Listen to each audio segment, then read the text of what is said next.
कल्पना कीजिए, एक young major और उसके साथ कुछ मुट्ठी भर सैनिक और एक पोस्ट पर मौजूद अपने साथियों को बचाने की जद्दोजहद। हिमालय की एक पहाड़ी है जहां कई बार इंसान अपनी याददाश्त तक खो देता है। वहां वो अफसर अपने साथियों को लेकर आगे बढ़ रहा है, तभी दुश्मन ने उन पर फायरिंग शुरू कर दी और एक सैनिक इस गोलीबारी में मारा गया। अपना साथी खोने के बाद भी उस अफसर ने हिम्मत नहीं हारी। उसने कहा कि अब बदला लिया जाएगा और फिर शुरू हुई वो जंग जो इतिहास बन गई। ये कहानी है कर्नल सोनम वांगचुक की, जो तब मेजर हुआ करते थे, जिसने लद्दाख की पहाड़ी पर वो कारनामा किया जिसके बारे में सोच पाना भी असंभव सा लगता है। नमस्कार, मेरा नाम नृपेंद्र सिंह है और आप देख रहे हैं बजर बट्टू दुनिया का खास शो शौर्यगाथा।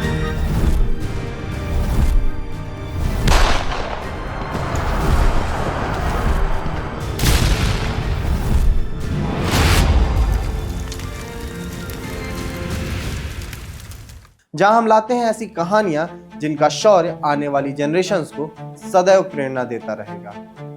कहानी की शुरुआत करने से पहले मैं बजर बट्टू की पूरी टीम और अपनी क्रू की तरफ से लायन ऑफ लद्दाख यानी colonel Sonam Wangchuk sir, retired Mahavir Chakra को नमन करता हूँ। सर ने 10 अप्रैल को लेह में 61 साल की उम्र में आखिरी सांस ली। ये कहानी इसी शूरवीर की है जब उन्होंने कारगिल युद्ध के दौरान पाकिस्तान के एंट्री पॉइंट को घेर लिया और 14 दिनों तक उस पोस्ट को मुट्ठी भर सैनिकों के साथ बचाए रखा। साल 1999 में जब प्रधानमंत्री अटल बिहारी वाजपेयी लाहौर में तत्कालीन पाकिस्तानी प्रधानमंत्री नवाज शरीफ के साथ गले मिल रहे थे, भारत और पाकिस्तान के विकास की बात कर रहे थे, तब पाकिस्तानी आर्मी चीफ यानी जनरल परवेज मुशर्रफ ने अपने एक दशकों पुराने ईगो को सेटिस्फाई करने के लिए एक साजिश रची, जिसका उसने नाम दिया ऑपरेशन अलबद्र। पाकिस्तानी फौजी मुजाहिदों की शक्ल में कारगिल की उन चोटियों पर आकर बैठ गए जो भारत के इलाके में थी। उन्होंने पोस्टों पर कब्जा भी कर लिया। जवाब में भारतीय सेना ने मई में ऑपरेशन विजय शुरू किया।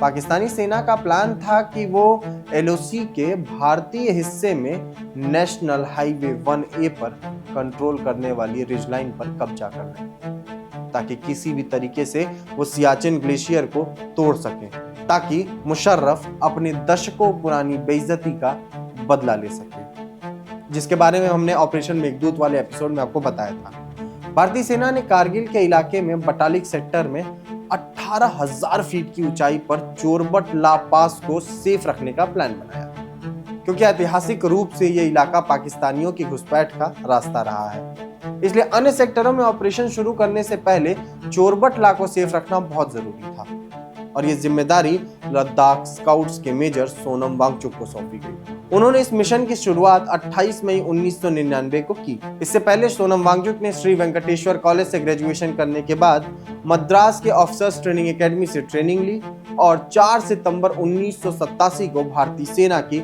असम रेजिमेंट की 4थी बटालियन में उनको कमीशन मिला। बाद में उनको लद्दाख स्काउट्स में तैनात कर दिया गया। लद्दाख स्काउट्स को भारतीय सेना के स्नो वॉरियर्स के रूप में जाना जाता है।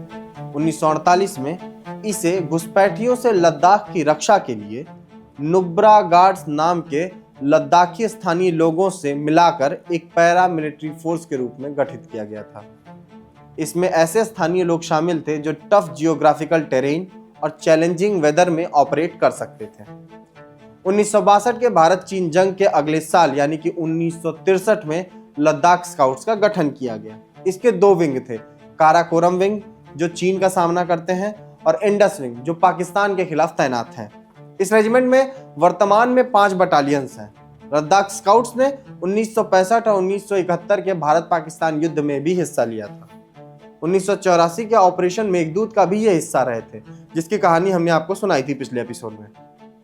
साल 2000 में इस पैरामिलिट्री फोर्स को एक रेजिमेंट के रूप में बदल दिया गया। अब लौटते हैं मेजर सोनम वांगचुक के उस ऑपरेशन के बारे में। उन्होंने 28 मई 1999 को अपने ऑपरेशन की शुरुआत की। उनको कहा गया कि वो चोरबट ला के रिंग कंटूर पर एक ऑब्जर्वेशन पोस्ट बनाए। अपने कमांडिंग अफसर का आदेश मिलते ही मेजर वांगचुक अपनी टीम लेकर रिज लाइन पर किसी भी संदिग्ध गतिविधि की तलाश में जुट गए। उन्होंने जांच भी अपनी शुरू कर दी। उन्होंने सबसे पहले एक एडमिनिस्ट्रेशन बेस बनाया और एक जेसीओ सूबेदार डुंडूब को ऑब्जर्वेशन पोस्ट पर तैनात किया। इसके बाद रात के अंधेरे में वो चुपचाप चढ़ाई करते हुए शिखर तक पहुंचे और सुबह होते ही उन्हें एक चौंकाने वाला सच दिखा। वहां दुश्मन तो पहले से ही मौजूद था। उस दौरान एडम बेस पर अचानक से भारी फायरिंग शुरू हो गई। दुश्मन कहीं नहीं दिख रहा था, लेकिन चारों तरफ से गोलियां लगातार आ रही थी।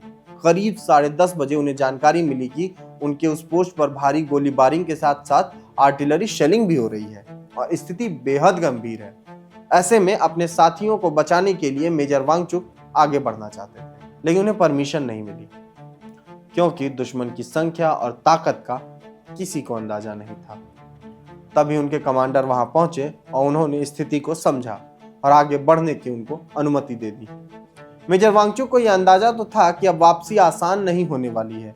उनका एक ही लक्ष्य था, अपने जवानों को सुरक्षित वापस लाना। जब वे बर्फ से ढके खुले मैदान में आगे बढ़ रहे थे, तभी दुश्मन के एम्बुश में फंस गए। लगभग आधे घंटे तक उनके ऊपर गोलीबारी होती रही। इस दौरान उनके एक जवान को गोली लगी और उनको वीरगति प्राप्त हो गई। कर्नल वांगचुक बताते हैं कि उस समय उनका पूरा प्लान बदल गया। वो सोचने लगे कि जिन लोगों के बीच मैं हूं वो मेरे अपने हैं और वो मुझ पर भरोसा करते हैं और इन सब की जिम्मेदारी मेरी है। वो याद करते हैं कि उस दौरान मुझे अपने परिवार की भी याद तो आई थी, लेकिन उससे ज्यादा अपने मिशन और जवानों के बारे में। शायद ये उनकी सिखलाई का हिस्सा था जो उन्होंने ओटीए मद्रास में ट्रेनिंग के दौरान सीखी थी। इसी बीच उन्होंने फैसला लिया कि हर हाल में वो अपने साथी की मौत का बदला जरूर लेंगे। उन्होंने एक ऐसा प्लान बनाया जिसके बारे में दुश्मन ने कभी नहीं सोचा हो। उनका प्लान था कि अब वो डिफेंसिव हालात में नहीं रहेंगे, अब वो ऑफेंसिव होंगे। उन्होंने सोचा कि अब वो दुश्मन को घेरेंगे फिर मारेंगे। उन्होंने अपने एक जवान को पीछे भेजा ताकि मेन टीम को इस जो नई स्ट्रेटजी है इसके बारे में पूरी जानकारी दी जा सके। इसके लिए उन्होंने पहले अपनी टीम को 2 हिस्सों में बांट दिया। एक हिस्से को वो खुद लीड कर रहे थे और दूसरे हिस्से में उन्होंने एक सूबेदार साहब के नेतृत्व में दूसरी टीम को तैनात कर दिया। अंधेरे में वो बेहद सावधानी से पहाड़ पर चढ़ते रहे। दुश्मन लगातार फायरिंग कर रहा था, लेकिन वो रुके नहीं। 3 दिनों तक लगातार कोशिशों के बाद आखिरकार वो रिजलाइन पर पहुंच गए। अब दुश्मन उनकी नजर में था। लड़ाई अपनी चरम पर थी, लेकिन अब यहाँ भारतीय सैनिक मजबूत स्थिति में। मेजर सोनम वांगचुक के नेतृत्व में भारतीय सैनिकों ने पाकिस्तानियों का मुंह तोड़ दिया। ये केवल एक जीत नहीं थी, बल्कि यह साबित हुआ कि सामने पाकिस्तानी सेना मौजूद है, जिसे लगातार ये पाकिस्तानी नकार रहे थे। मेजर वांगचुक और उनकी टीम ने अगले 14 दिनों तक उस क्षेत्र में पाकिस्तान के हर हमले से बचाए रखा और जब वो वापस लौटे तो उनका स्वागत एक नायक की तरह। उनकी इस वीरता के लिए राष्ट्रपति ने उन्हें महावीर चक्र से सम्मानित किया। भारतीय सेना ने भी मेजर सोनम वांगचुक के शौर्य के सम्मान में उन 2 पोस्टों का नाम सोनम 1 और सोनम 2 रखा। उन्हें लायन ऑफ लद्दाख कहा गया। मेजर सोनम वांगचुक बाद में करीब 30 सालों की सर्विस के बाद साल 2018 में कर्नल के पोस्ट से रिटायर हुए। उसके बाद से वो लेह में ही रह रहे थे। उन्होंने हाल ही में 10 अप्रैल 2026 को लेह में अपनी अंतिम सांस ली। उनके निधन के बाद पूरे देश ने उनको श्रद्धांजलि दी। सेना उन्हें एक बहादुर सैनिक, एक समर्पित लीडर और लद्दाख के एक सच्चे सपूत के रूप में याद करती है। बजरबट्टू की टीम भी कर्नल सोनम वांगचुक सर को याद करती है और उन्हें अपनी श्रद्धांजलि पेश करती है। भारत माता की जय।